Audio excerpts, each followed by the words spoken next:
Welcome everyone. My name is Virág Róna. Welcome to the 3-month progress report. My PhD topic is the polymers in dentistry. So I am a second-year resident at the Department of Prosthodontics at Semmelweis University, and my supervisor is Zoltán Géci, and my scientific methodology supervisor is Kata Kelemen. So my mission is, in the next few years, my core purpose is researching the usage of polymers, especially chitosan, and my vision is to find some new materials that can be used as alternatives in clinical dentistry.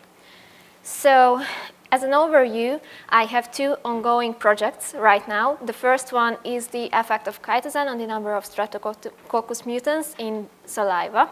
It's a meta-analysis and a systematic review, and this project started in September. And I have a second topic, which is the effect of chitosan on the number of Enterococcus faecalis in the root canal, and this project started in November. So, as my first topic, the effect of chitosan on the number of Streptococcus mutans in saliva. About the background. So Streptococcus mutans is a facultatively anaerobic gram-positive coccus which can be commonly found in the human oral cavity. And the first one who wrote down the association between this bacteria and caries was Clark, who wrote it down in 1924. And this bacteria has a very important role in the development of dental caries by forming an EPS-rich and low pH milieu. And according to WHO, globally it is estimated that almost 2 billion people suffer from caries of permanent teeth, and almost 520 million children suffer from caries of primary teeth. And polycationic polymers are kind of antimicrobial materials. These are polymers which has growth inhibiting or destructive properties, and they have 2 main functional groups. One of it is a hydrophilic group and the other one is a cationic group. And with the help of this cationic group, they can form some pores on the cell membranes, and with these pores they can increase the cell membrane permeability. So in this way they can kill these cells or bacteria. So our aim is to investigate the efficacy of polycationic polymers on the number of Streptococcus mutans in saliva. And our clinical question is that how efficient is chitosan in reducing the number of Streptococcus mutans in saliva. And here in this picture you can see our PICO. Our population is saliva. Our intervention group is chitosan, the comparator group is placebo, and the outcome will be the number of bacteria which can be measured in CFU per milliliter.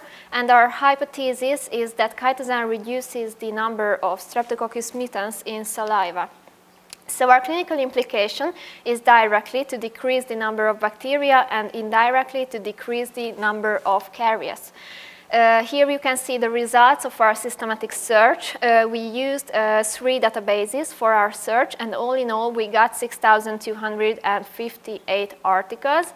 And after the duplication removal, it became 3,460. And after the title abstract selection, we got 28 eligible articles. The Cohen kappa was 0.95. And after the full text selection, we got 4 eligible articles, and the Cohen kappa was 1. So here we can see that we are at the data extraction point right now, and we are planning to go on with the risk of bias analysis. My second topic is the effect of chitosan on the number of Enterococcus faecalis in the root canal. This is also a meta-analysis and a systematic review. And here you can see that the 2 main reasons for extracting a tooth nowadays is caries and some endodontial diseases. And my first topic is about caries, as you can see, and Streptococcus mutans. And the second topic is the endodontial diseases with Enterococcus faecalis. So Enterococcus faecalis is a gram-positive bacteria which is capable of growing in anaerobic or aerobic environments also. And this bacteria is commonly detected in asymptomatic or persistent endodontic infections. And the prevalence of this bacteria in such infections ranges from 24% to 77%. And the main thing that I wanted to highlight is nowadays the gold standard of irrigation materials is sodium hypochlorite. And so currently this is the material that is mostly used and mostly effective in combating the Enterococcus faecalis within the root canal. So our question is that could chitosan be a new alternative as an irrigation material? So our clinical question is that how efficient is chitosan in reducing the number of Enterococcus faecalis in the root canal? Here you can see the PICO, the population is root canal, the intervention group is chitosan, comparator group is sodium hypochlorite, and the outcome will be the number of bacteria, also measured in CFU per milliliter. So our hypothesis is that chitosan reduces the number of Enterococcus faecalis in the root canal. And our clinical implication is directly to decrease the bacteria and indirectly to decrease the endodontial lesions. And here you can see the search key that we used for our preliminary search. All in all, we found 889 articles, but we used a filter from 2016 to 2022. We can enlarge this if we want, but we choose this time interval because this was the time when they mostly started to research this kind of topic. So as an overview, my first project started in September, and I'm planning to submit it on May 2023. My second project started in November, and I'm planning to submit it in August 2023. So I want to thank you for your attention and finish my presentation with a quote from Jane Austen. It isn't what we say or think that defines us, but we do.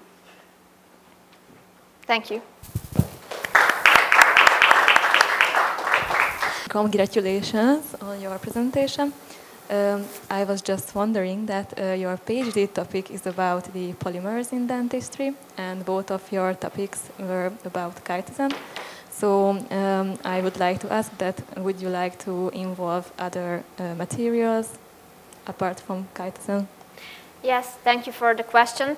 Yes, we are planning to involve some kind of polymers, but first of all, our main focus was on chitosan because this topic is very novel and not very much researches are there outside in the literature. So I think this is our main reason now, but of course in the future we are planning to research some new kind of polymers.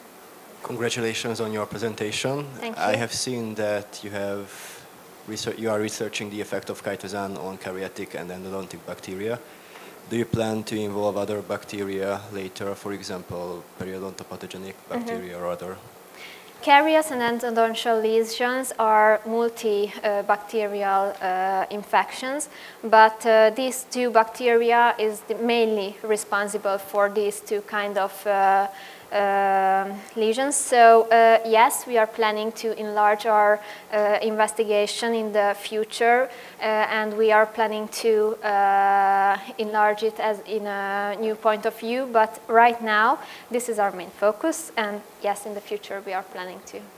Just out of curiosity, do you have any data on the current prevalence on caries?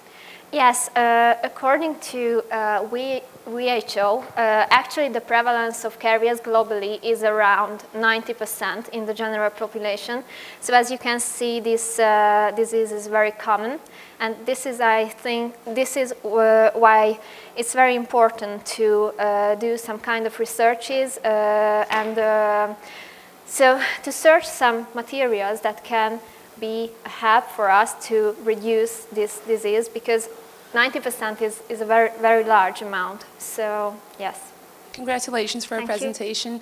Could you just share a little bit more about how chitosan was used in the intervention group, and Yes. also if there is any heterogeneity between the studies that you included on that? Yes, so actually in the first topic, chitosan was used as a chewing gum. So they used chewing gums which contained chitosan, and they used the comparator as placebo. And no, there weren't any heterogeneity with the key articles, because all of the key articles used chewing gum. In the second topic, chitosan was used as an irrigation material, so as a fluid, and they researched the root canal of extracted teeth. So, but yes, there were no heterogeneity also in there because they used fluid materials. So thank you for the question. You mentioned that they used chitosan-containing chewing gums. Then some amount will definitely get into the gastrointestinal system. And I'm wondering if it gets absorbed or metabolized in any way in the system. Yes, of course. Actually, every material which is used for killing bacteria is also a little bit cytotoxic in the body, but actually this cytotoxicity is not the amount that is important to us. I mean, it's a very low percentage, and yes, in the metabolism it will go to the system, our body, but it doesn't have any side effects or bad effects to our health.